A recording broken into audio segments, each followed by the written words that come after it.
un gusto estar coparticipando de esta mesa con autoridades de gobierno, miembros de gremiales, de productores. Un agradecimiento especial al presidente de la República, que otra vez nos honra aquí en Iña Las Brujas.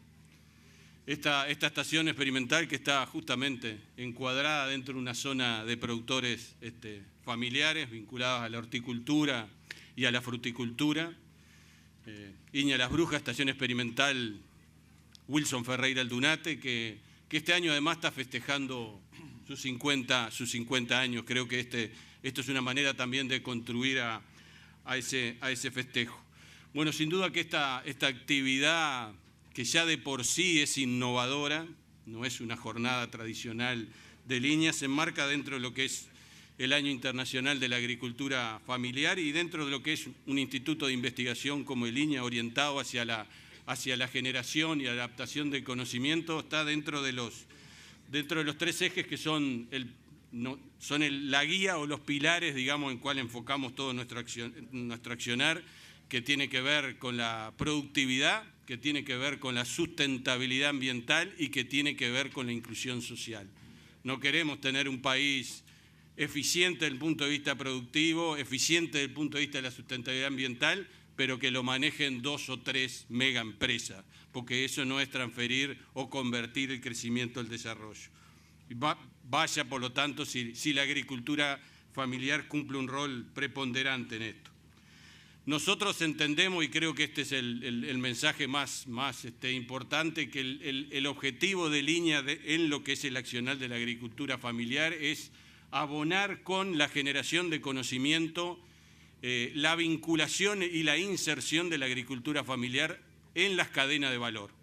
Y por lo tanto esto se hace por lo menos con 3 ejes de acción o con 3 pilares, que son nada más y nada menos que la generación de conocimiento local. Esto no puede ser comprado o importado de otro lado, con que ese conocimiento sea en definitiva transferido y adoptado por el productor, y esto no puede quedar a la libre albedrío del mercado de oferta y demanda, y por eso tenemos un programa específico de producción familiar que está orientado con un eje específico en la coinnovación, para que ese conocimiento en definitiva termine siendo adoptado por el productor. Y un último eje, un tercer eje, que creo que esta mesa de aquí lo representa muy bien, es la efectiva articulación interinstitucional, público y privada, para que efectivamente el conocimiento y el capital y la inversión que hace toda la sociedad se transforme en definitiva en agregado de valor para el productor.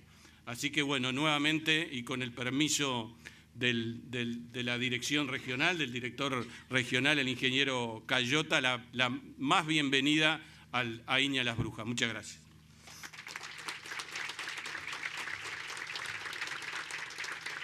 Ahora le damos la palabra al presidente de CAF, ingeniero agrónomo Juan Daniel Vago. Muy buenos días. Bueno, señor presidente de la República, viceministros, autoridades presentes, amigos, amigas. Es un gusto compartir esta mesa con tan distinguidos panelistas en la ceremonia de apertura. Yo voy a dejar 3 mensajes muy breves, uno a nivel mundial, uno a nivel regional y uno a nivel nacional. A nivel mundial, evidentemente hoy el mundo tiene un gran problema. La población para el 2050 va creciendo así, y desgraciadamente, si se sigue la tendencia, los productores agropecuarios en el mundo están declinándose. O sea que van a contrapelo de lo que es lo que va a ser la demanda de los alimentos.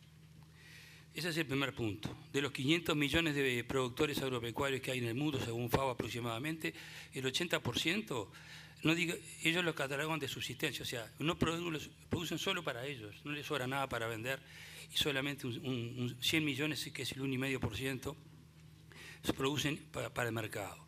Y ahí tenemos un gran problema, ¿no? Si eso lo vamos pensando, el dejar que el 1,5% de la población le debe comer al mundo es altamente peligroso.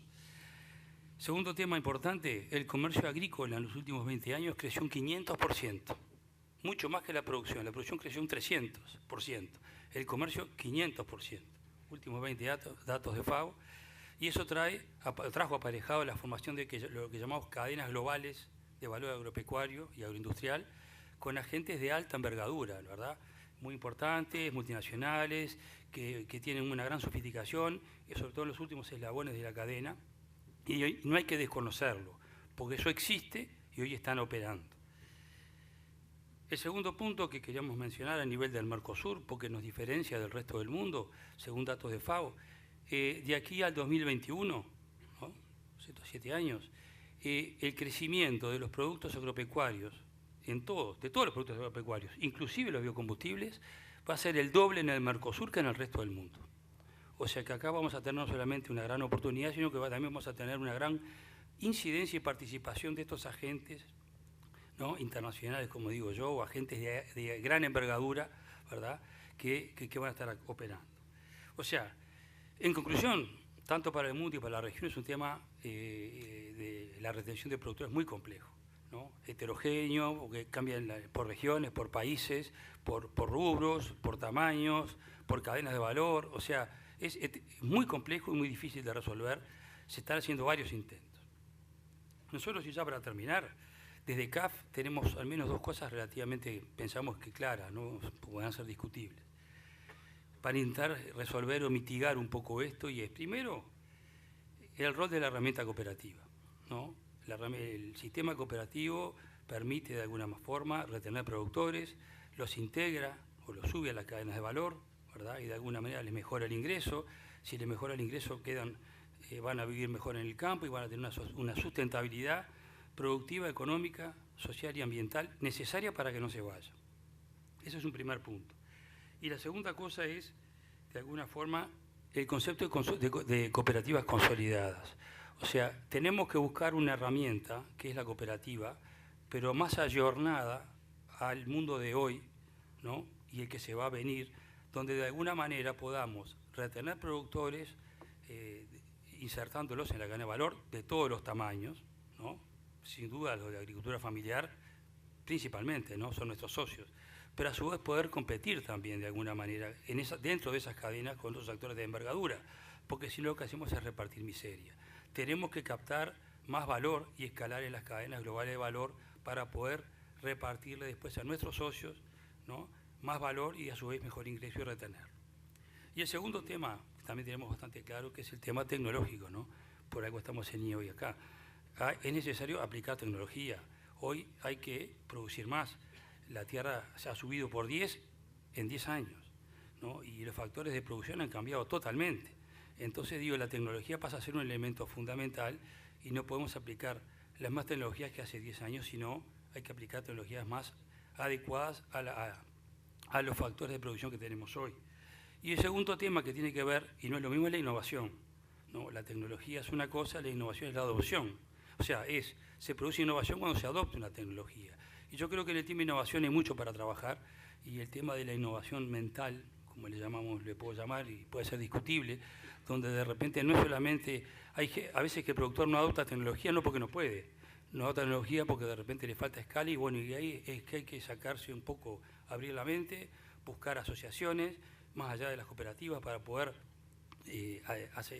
juntarse y adoptar la tecnología. O sea que bueno, resumiendo, el rol de las cooperativas es fundamental en Uruguay y en el mundo, consolidadas a nuestro juicio pasa a ser fundamental para poder competir con los grandes agentes y no seguir perdiendo productores, ¿verdad? Y el tema de productividad basado en tecnología e innovación básicos para esto. Así que bueno, este es el mensaje, muchas gracias y esperemos tener una buena jornada.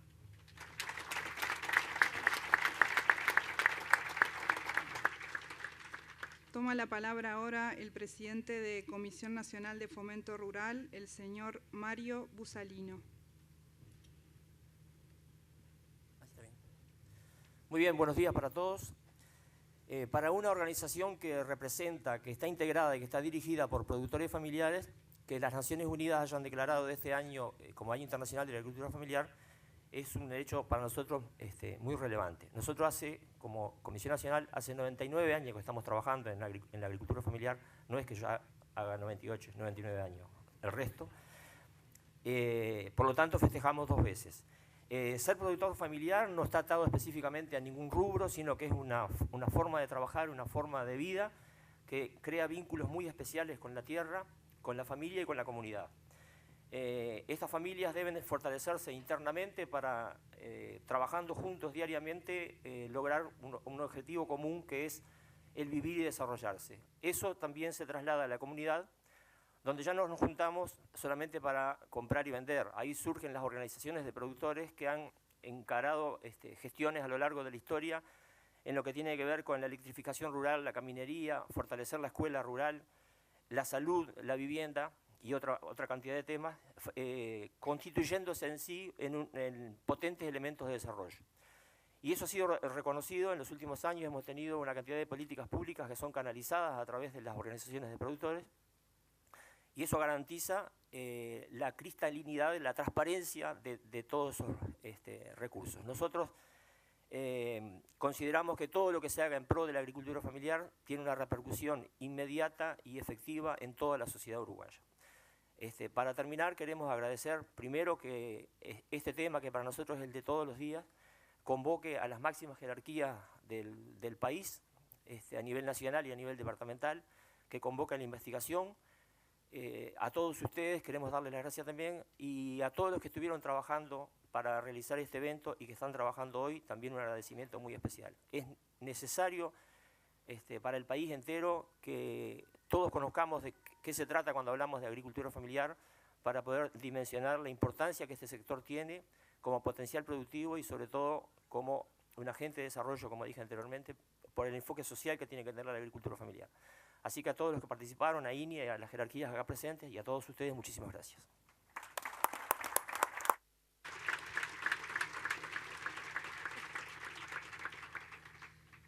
Le damos la palabra ahora a la directora de la Dirección General de la Granja, en representación del Ministerio de Ganadería, la ingeniera agrónoma Zulma Gabart. A ver si está pronto, sí. Bueno, buenos días para todos. Un placer y un honor estar compartiendo esta mesa de este lado y también con los que tenemos acá enfrente. Vengo en representación del Ministerio, un ministerio que es el Ministerio de la Producción y que debe generar políticas para los sectores productivos y políticas diferenciales, y para eso nada mejor que conocer los sectores para los cuales se diseñan esas políticas. La producción familiar y la agricultura familiar, existía un debe en el Ministerio. Había una excelente definición de productor familiar, pero en lo que hace a la fruta y horticultura y a la apicultura, el sector nunca sintió que esa definición lo representaba. ¿Y por qué? Muy sencillo, porque es un sector altamente demandante de mano de obra, es un sector intensivo en el uso de esa mano de obra. Entonces, un productor de 4 hectáreas donde tuviera 3 personas, él más 2 personas trabajando, ya no era un productor familiar, y todos sabemos lo que eso significa. Así que en este año, en el año de la producción familiar, a veces los tiempos del Estado son un poco más lentos de los que deseáramos, porque se venía trabajando ya hace tiempo, pero en este año, con el apoyo de las organizaciones y de las instituciones, se logró llegar a una definición de productor familiar granjero, una excepción para la fruta y horticultura y la apicultura, que hoy responde a la realidad de ese sector.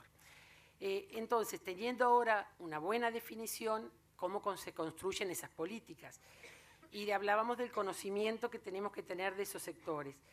Aparte de tener un sector como la producción familiar de carácter intensivo y demandante de la mano de obra, tiene una importancia en numérica, y numérica en cantidad de productores, cantidad de trabajadores, número de explotaciones. Ustedes saben que en el último censo, la mitad de las explotaciones agropecuarias tienen menos de 100 hectáreas. Y esa mitad de las explotaciones tienen como mano de obra permanente al 52% de la mano de obra de todo el sector agropecuario. ¿Y qué ocupan? Y bueno, cuando miramos cuánto ocupan, 4,6% de toda la superficie agropecuaria. Así que hay que tener mucho cuidado dónde nos paramos para medir y cuantificar cómo se organizan los apoyos. Si eso lo bajamos al sector granjero, bueno, el sector fruta y hortícola ocupa el 0,36% de la superficie, pero da un 20% de trabajo, un 20% de mano de obra.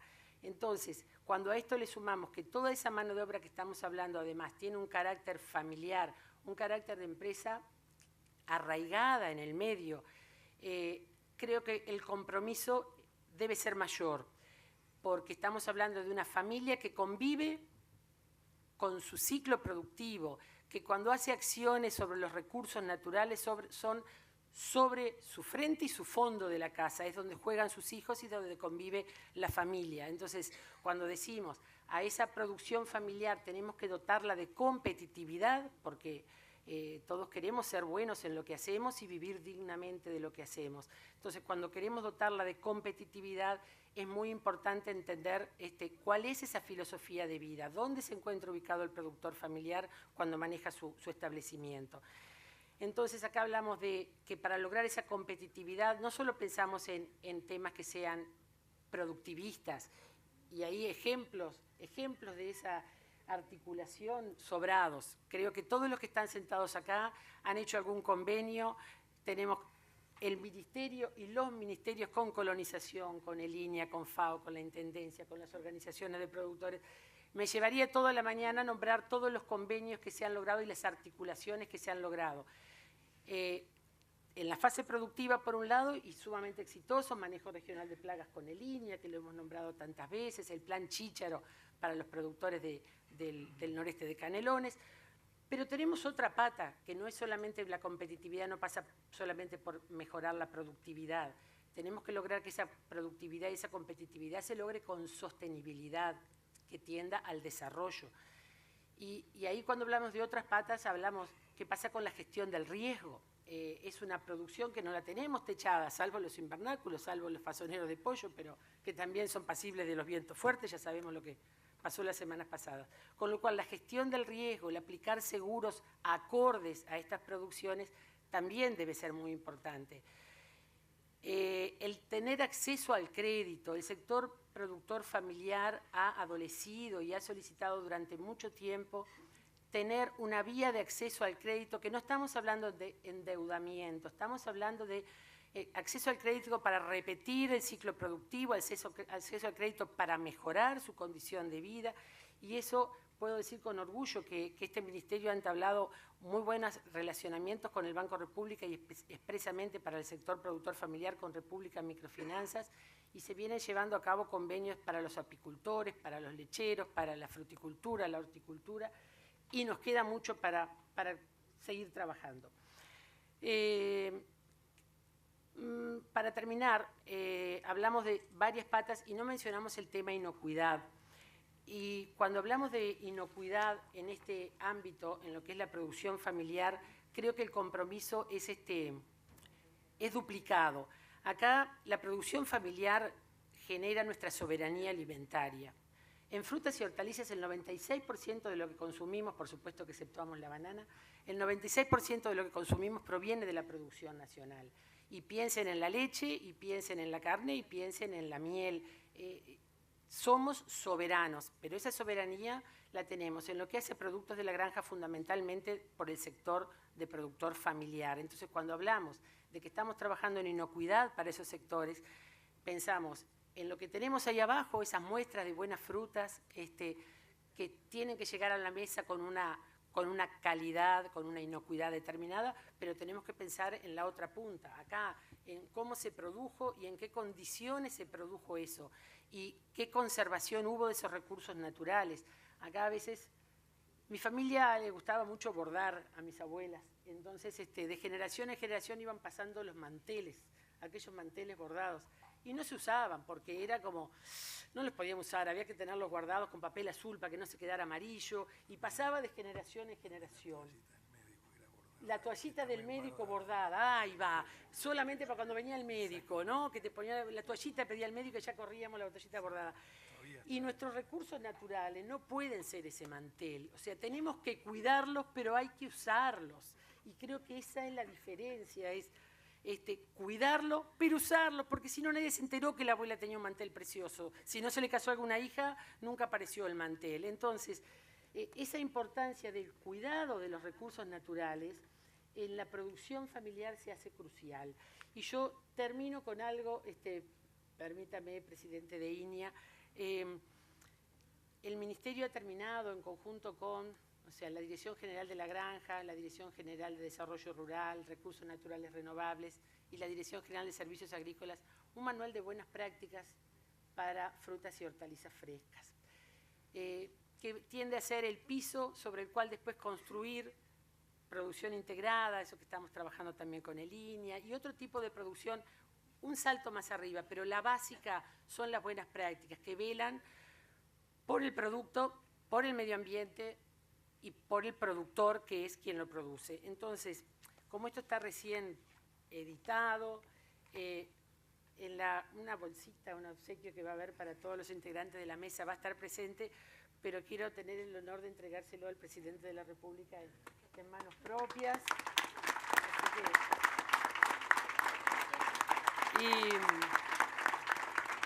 Y bueno, y termino diciendo que el compromiso entonces es de todos los que estamos aquí presentes para que cuando un productor, si le damos todas las condiciones, el acceso a la tierra, el acceso a agua potable, caminería, la tecnología de producción, la forma de conservar su ambiente y sus recursos naturales, y si dándole todo eso opta por ir a otro ámbito productivo o a otro, cambiar de rubro, que eso sea su elección, no una expulsión, y que el que se quede por convicción para vivir una vida digna de lo que efectivamente decide, que es la producción familiar.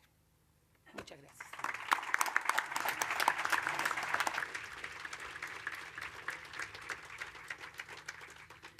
Le damos la palabra ahora al viceministro del Ministerio de Educación y Cultura, maestro Óscar Gómez.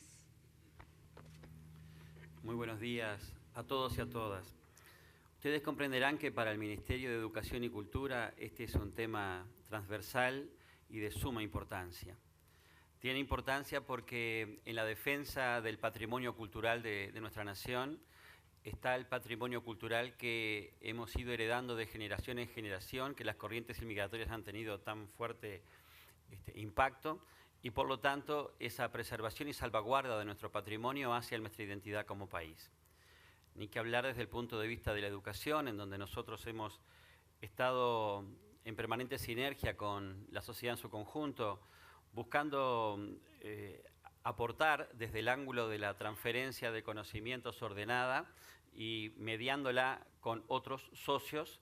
Por ejemplo, acá tenemos en sala uno presente, el ingeniero agrónomo Daniel Garín, con el cual trabajamos durante tanto tiempo en los temas relativos a sanidad animal y cómo podía llegar esto de manera sencilla, práctica, al universo de alumnos y familias de las escuelas rurales. Y en este ámbito quiero señalar mi más sentido homenaje a un ciudadano ejemplar que vive en Rocha y que tiene mucho que ver con las políticas educativas que hemos ido realizando durante mucho tiempo, tanto desde el ángulo de la ANEP como del Ministerio de Educación y Cultura. Me estoy refiriendo al ciudadano Mario Techera. Es un formidable ser humano que tiene dificultades de movilidad física, sin embargo las ha superado y es un constructor de ciudadanía y de solidaridad en el lugar. Les comento rápidamente cómo fue, que creo que este es un ámbito del digno homenaje para este ciudadano. Había una escuela rural despoblada, cerrada, en Puntas de la Coronilla, en Rocha, y claro, ustedes saben que la estructura, el edificio, es muy emblemático, tiene que ver para la comunidad rural con el pasaje de generaciones que ahí tuvieron la oportunidad de, bueno, alfabetizarse y conocerse. Estaba cerrada y en vías de convertirse en una tapera.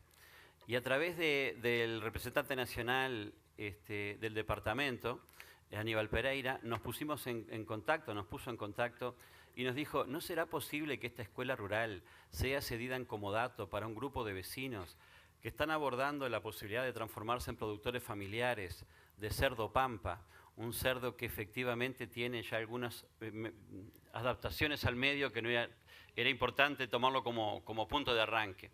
Pues sí, se hicieron los acuerdos necesarios y la escuela fue entregada a la Sociedad de Criadores de Cerdo Pampa. Pero quiero decirles que fue mucho más que eso, porque fruto del trabajo productivo rentable, hubo un reasentamiento de productores en la zona.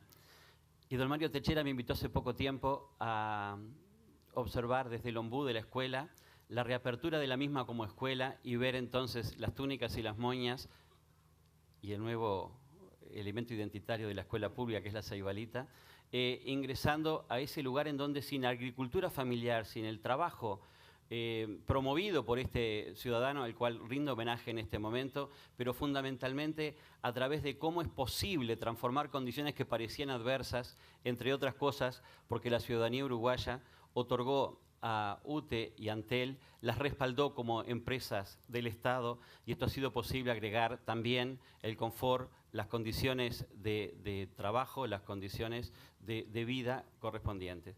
Por lo tanto, permítaseme salir un poco del protocolo y pensar en tantos Marios Techeras que tenemos en el país, que aglutinan, que armonizan, que dinamizan y que saben golpear las puertas adecuadas para que la producción familiar sea un elemento de dignificación, de cultura identitaria uruguaya y, por lo tanto, de un elemento de inclusión ciudadana y de aperturas al siglo XXI en condiciones de competencia correspondiente con el mundo. Muchas gracias.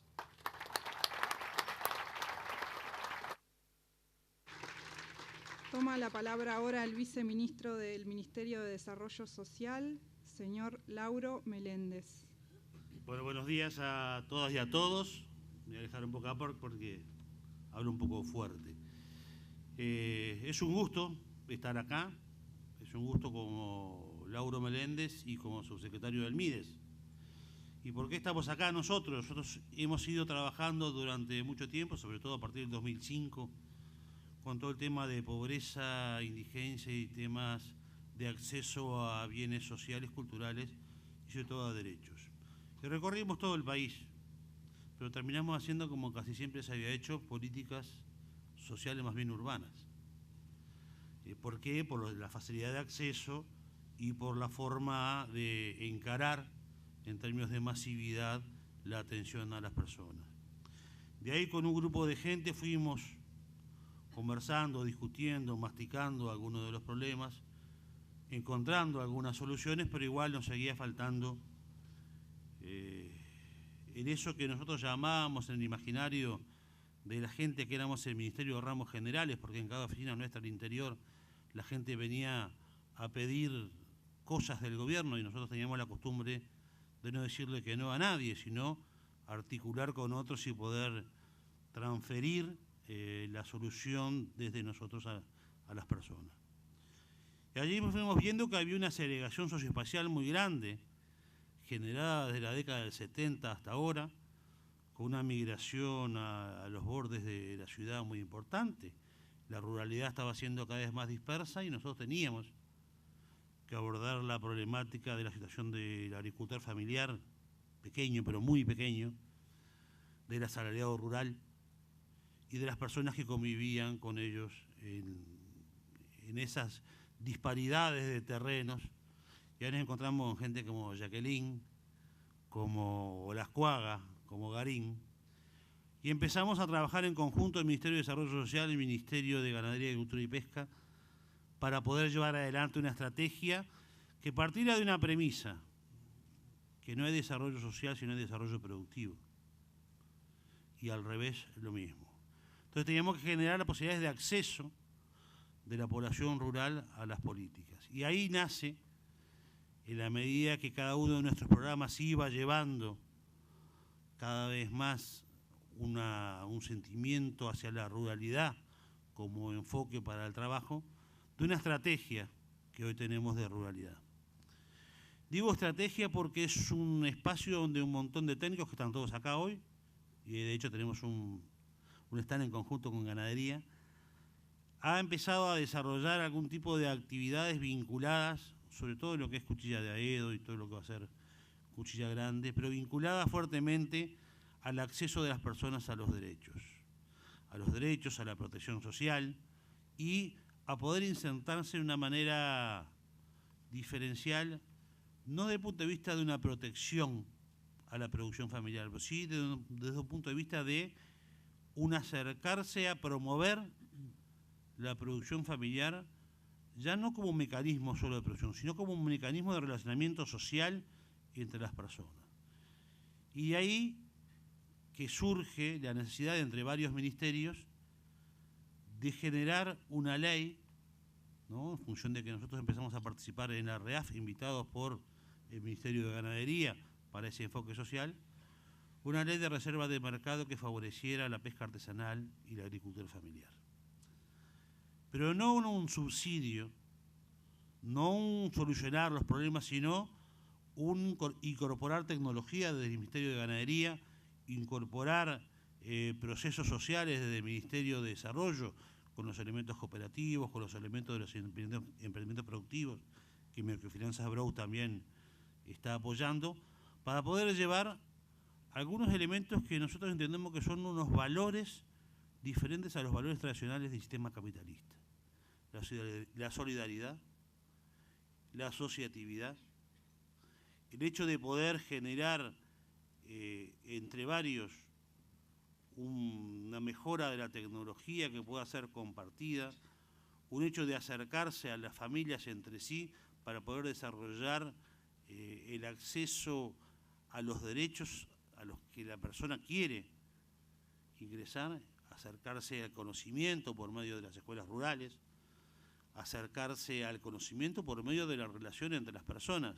Y bueno, fuimos facilitando el acercamiento de la gente con la gente, que parece que para nosotros es una de las cuestiones más importantes.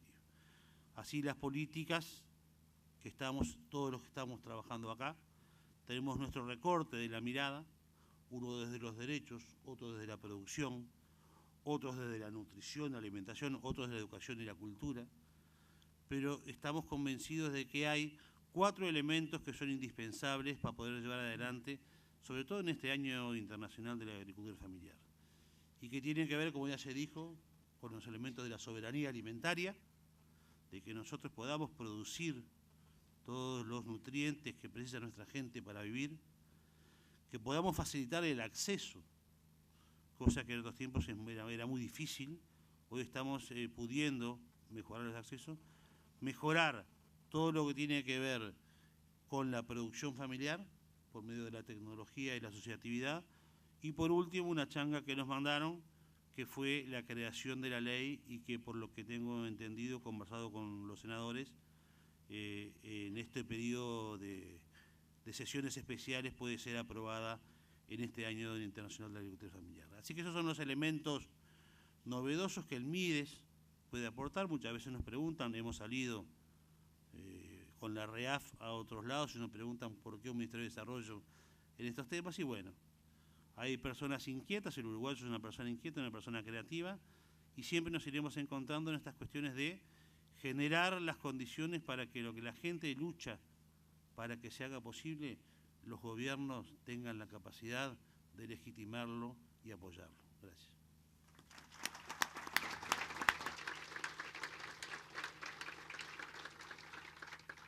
Toma la palabra ahora el intendente de Canelones, doctor Marcos Carámbula.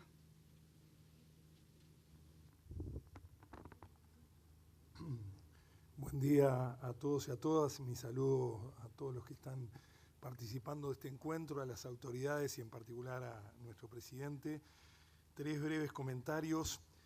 El primero, que imprescindiblemente debo hacer una aclaración, porque hemos trabajado mucho con el INEA, con todo el sistema de producción de agricultura familiar, y uno se pregunta por qué en los créditos de todas las instituciones que apoyan este encuentro no está la Intendencia de Canelones. En realidad, conversando con nuestro muy querido compañero Nelson Larzábal, que ha estado al frente y vecino de esta zona, de todo el apoyo al desarrollo productivo en el departamento, me dice, lo más importante para este encuentro es que esté pronto el camino. Entonces, lo que quiero decir que el apoyo de la Intendencia de Canelones en este encuentro, está el camino hecho, y lo importante es el INEA, como decía con el director de línea regional y con el presidente de línea. Lo importante de la adhesión de la Intendencia a este encuentro era que ese largo reclamo de un camino acorde al Centro de Innovación esté pronto, y está pronto. En segundo lugar, quiero subrayar algo que lo vivimos en estos días. Hace pocos días, Yamandú Orsi, nuestro secretario general, recorría el departamento de las alturas, y a nosotros a mediados de año también hicimos un recorrido viendo el departamento. Hoy Canelones tiene grandes ejes industriales, se han generado alrededor de 50.000 puestos de trabajo en estos 10 años, y cuando uno mira desde arriba ve lo que son los corredores de la 101, de la 102, de la 5, de la 8, ahora de la 6 y de la 7. Pero lo más importante de Canelones sigue siendo su paisaje productivo, sigue siendo su viña, sigue siendo su producción, agricultura, huertas, frutas, avicultura, apicultura. Entonces a nosotros nos parece fundamental desde el ordenamiento territorial, desde la defensa del agricultor familiar, seguir defendiendo la esencia de nuestro departamento. Como bien decía Zulma, nos hemos encontrado en tiempos de crisis, y vaya si lo hemos tenido en estos últimos años. Prácticamente al empezar cada año hemos tenido que soportar granizo, turbonadas, lluvias como nunca, todo lo que hemos vivido, y en la emergencia nos hemos encontrado valorando lo que este sector implica. Lo importante justamente es dar un paso más, como se plantea aquí, en la defensa de la agricultura familiar. Los números que daba Zulma en Canelones de alguna manera se ven diferentes. Estamos hablando del 8 al 9% de nuestra población, casi 50.000 personas que siguen viviendo en el campo. Estamos hablando que estas líneas, yo incorporo a las líneas de definición del agricultor familiar, la huerta, la fruta, la apicultura, la viticultura, que va absolutamente de la mano en nuestro paisaje. Entonces el compromiso desde Canelones, a partir de lo que es la defensa del ordenamiento territorial y la planificación territorial, a que Canelones siga siendo el principal productor de alimentos del país, y eso tiene una sustentabilidad que es el pequeño productor, el mediano productor, y un concepto que para nosotros es fundamental. El desarrollo económico que hemos tenido y que tenemos, el desarrollo social, el desarrollo de infraestructura, tiene un gran valor si va de la mano del desarrollo humano. Y el desarrollo humano en Canelones no se concibe si no es sobre la base de la sustentabilidad del productor y de la familia productora del campo del departamento. Finalmente, y discúlpenme si hago una cuestión más de carácter institucional, pero deben ser de las pocas y últimas oportunidades que tenemos de compartir con el presidente en eventos públicos, en función de que él va a terminar su mandato como presidente y nosotros como intendente.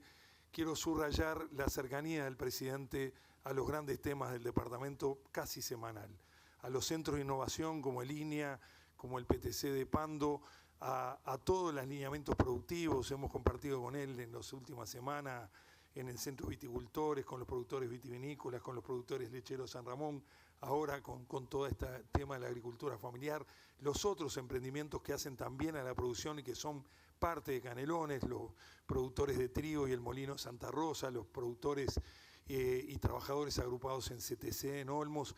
Es decir, hemos sentido de parte del presidente una cercanía con nuestro departamento, con su proyecto de desarrollo, con su proyecto de sustentabilidad, con su gente, que es lo más importante, algo verdaderamente imponderable cuando uno tiene la responsabilidad de estar al frente de este departamento tan complejo. No quería dejar la oportunidad, señor presidente, a agradecerle en nombre de nuestro departamento su cercanía. Muchas gracias.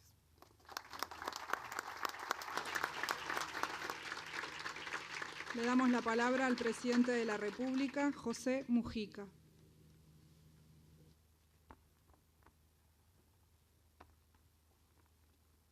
Amigos todos, seguramente que es un tema inagotable, pero no puedo dejar de señalar de que este evento es muy canario, es muy del sur. Y a los uruguayos les quiero recordar que el núcleo más grande de productores familiares está desparramado en las soledades de piedra del interior del país, y son los pequeños ganaderos, que también son familiares. Y hay que quebrar una lanza por ellos,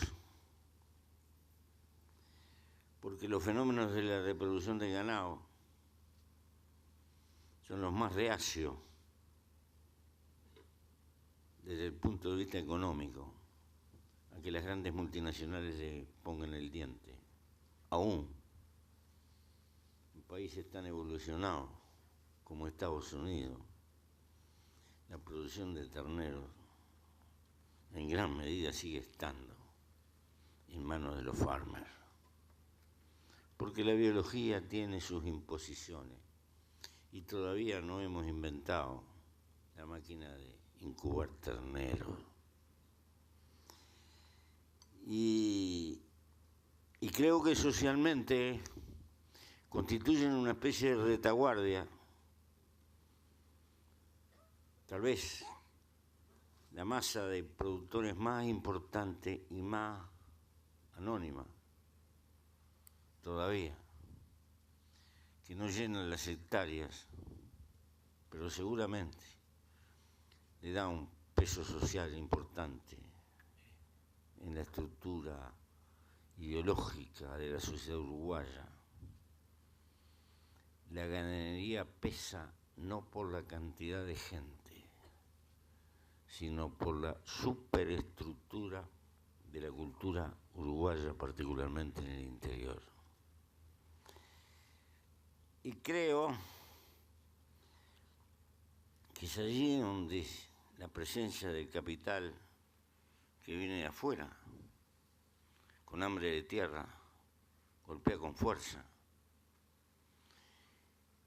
Y creo que es allí donde está el motor de mantener población rural. Y creo que el Uruguay del futuro tiene que defender a muerte el Instituto de Colonización, que es el grado de reforma agraria que se debe de tener con respecto a la tierra en el Uruguay. Y que en lugar de andar inventando la rueda y el agujero del mate,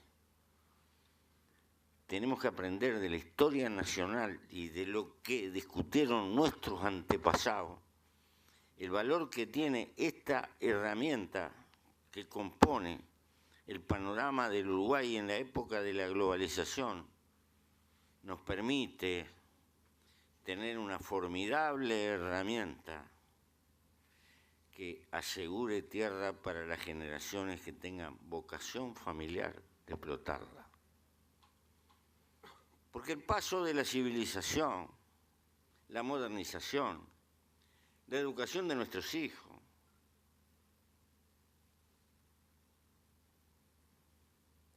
no puede estar reñido con la libertad, y nuestros hijos tomarán el rumbo que les parezca, y lo toman. Y entonces, como envejecemos arriba de la tierra, no necesariamente nuestros hijos tienen la obligación de seguir el camino que nosotros hemos trazado, porque eso sería contra la libertad de decisión. Nos duele, pero hay que resignarse que de repente van para el centro y deciden ser abogados o vaya a saber qué. Eso le pasa a todos los productores familiares en este país. Y entonces, cuando el viejo o la vieja se van, se termina vendiendo el campo. ¿Y quién lo compra? Y ese proceso inevitablemente está en la base de la sociedad.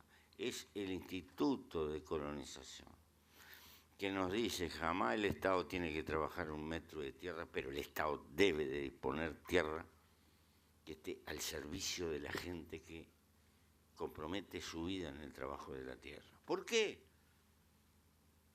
Porque sencillamente como la tierra siempre es la misma y cada vez hay más gente y mayor demanda, el valor de la tierra vuela y va a seguir volando. Por lo tanto, a los pobres los expulsan de la tierra con plata. No será un proceso matemático, pero es un proceso global de época. Si el Estado no dispone de tierra para ofrecerle a las nuevas generaciones que siempre surgen, nos vamos a ver con una dicotomía, o más claro, se nos apropian del principal recurso que hace posible la existencia de la agricultura familiar. Entre la génesis de la familia, la evolución de la familia, el cambio de las vocaciones humanas que se da y la tierra tratada como una mercancía cualquiera, naturalmente, esa es la condena que le imponen. No crean en la eficiencia infinita de las empresas multinacionales desde el punto de vista productivo. Está lleno de colosos que se vienen al suelo, son imponentes, lo cual no quiere decir que por metro cuadrado sean más eficientes. Esta es otra historia.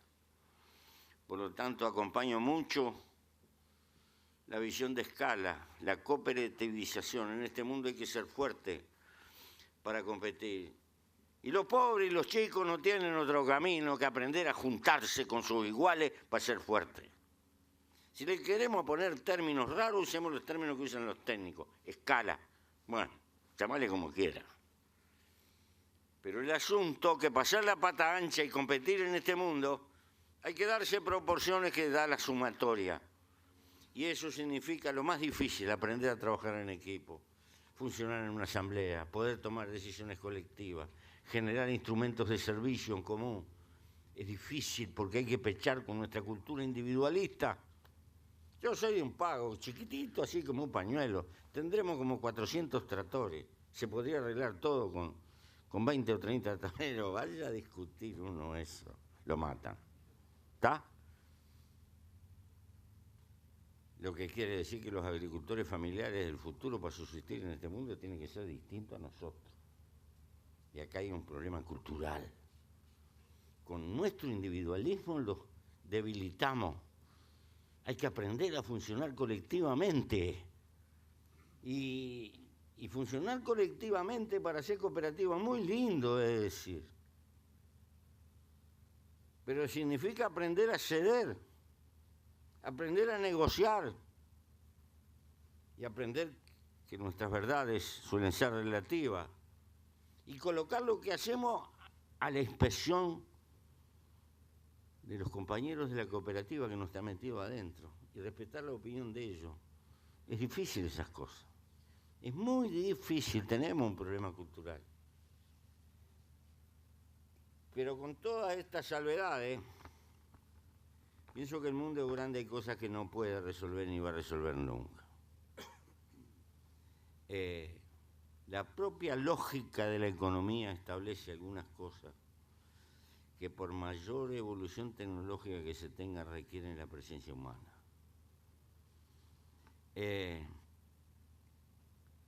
Claro que las grandes empresas son inteligentes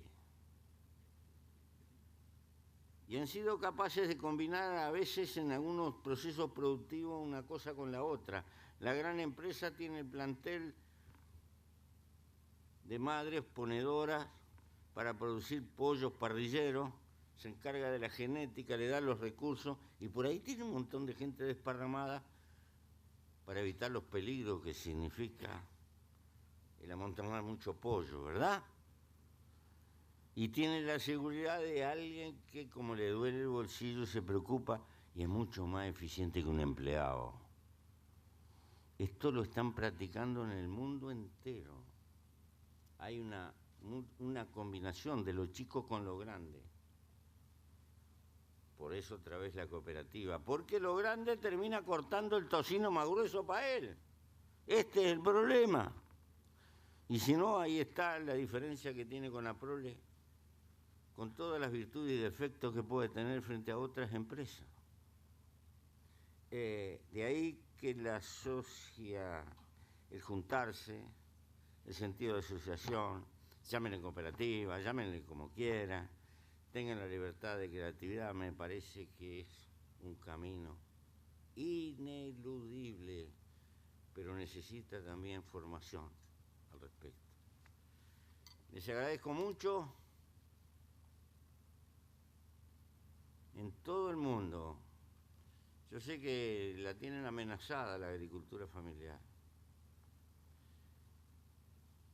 Mientras haya gente con necesidad va a haber agricultores familiares.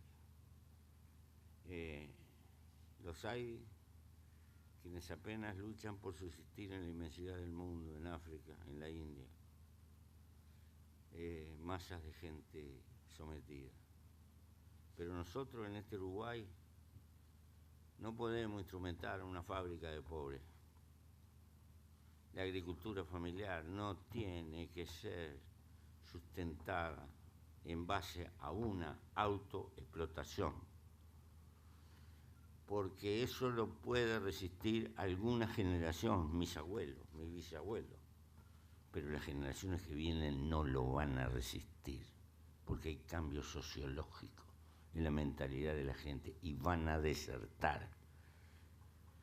Y no nos ofendamos ni nos calentemos, el mundo cambia.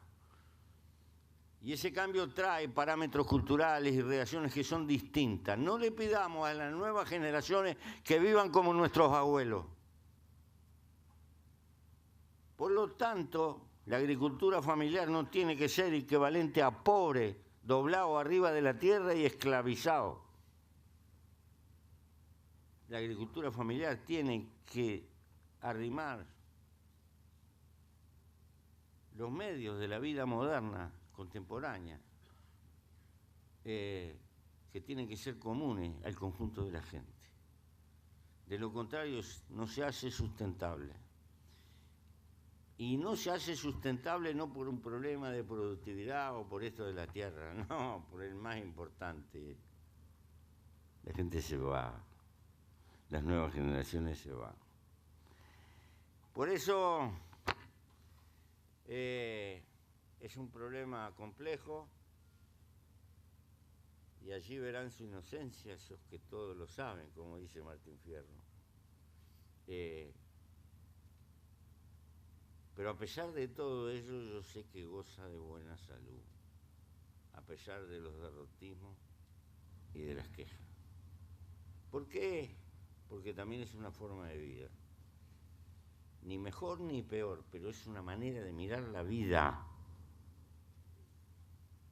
Y eso es francamente intransferible, es una forma de cultura. Y compone el panorama de la cultura de nuestro país. Gracias a todos. Gracias.